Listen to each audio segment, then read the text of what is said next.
Hello' সন্মানীয় শিক্ষাগুৰুসকল, জনাই আছোঁ এটা খুব গুৰুত্বপূৰ্ণ খবৰ যে সমগ্ৰ শিক্ষাৰ ফালৰ পৰা শিক্ষা সেতুত আপোনালোকে ফ্ৰী টেক্সট বুকৰ তথ্য কেনেকৈ আপডেট দিব, অৰ্থাৎ আপোনালোকৰ ফ্ৰী টেক্সট বুক আৰু দৰকাৰ আছে, যিখিনি লাগে সেইখিনি পাইছে নে অতিৰিক্ত বেছি হৈছে ঘূৰাই দিব লাগিব, এনেকুৱা তথ্যবোৰ আপডেট দিবলৈ আগতো এটা ন'টিফিকেশ্যন ওলাইছিলে, এতিয়া আৰু এটা ন'টিচ ওলাইছে। তো এই ন'টিচখনত কি লিখা আছে আপোনালোকে চাব পাৰিব, শেষলৈকে ভিডিঅ'টো চাব।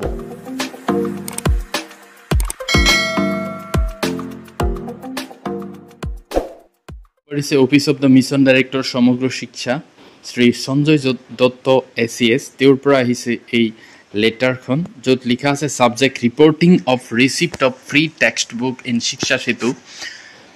Sir, Madam, with reference to the subject cited above, it is to inform you that to ensure receipt of free textbook, all the schools were instructed to submit the status as received, disbursed and required in the Shiksha Setu portal. But till now, only 17,817 schools have submitted the status.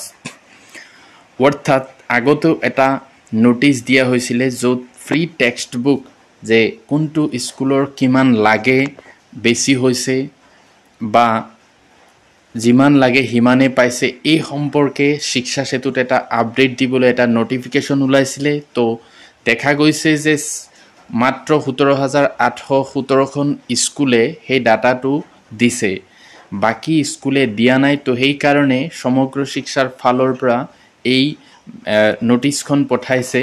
তো তলত কি লিখা আছে চাওক, therefore you are requested to instruct all the schools to submit the status by 25th June 2024 without fail. গতিকে সকলো বিদ্যালয়ক জনায় যে 25 জুনৰ ভিতৰত যাতে এই তথ্যখিনি শিক্ষা সেতু পৰ্টেলত ভৰাই দিয়ে, যাতে কোনেও এইটো অগ্ৰাহ্য নকৰে, অৰ্থাৎ ফেইল নকৰে যাতে।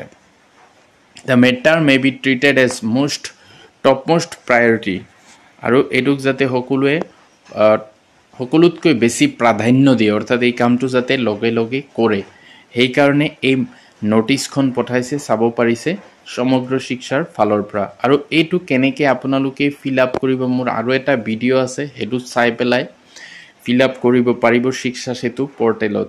তো আশা কৰোঁ ভিডিঅ'টো ভাল লাগিলে ভিডিঅ'টো এটা লাইক কৰি দিব আৰু মোৰ চেনেলটো ছাবস্ক্ৰাইব কৰি থ'ব। Thank U.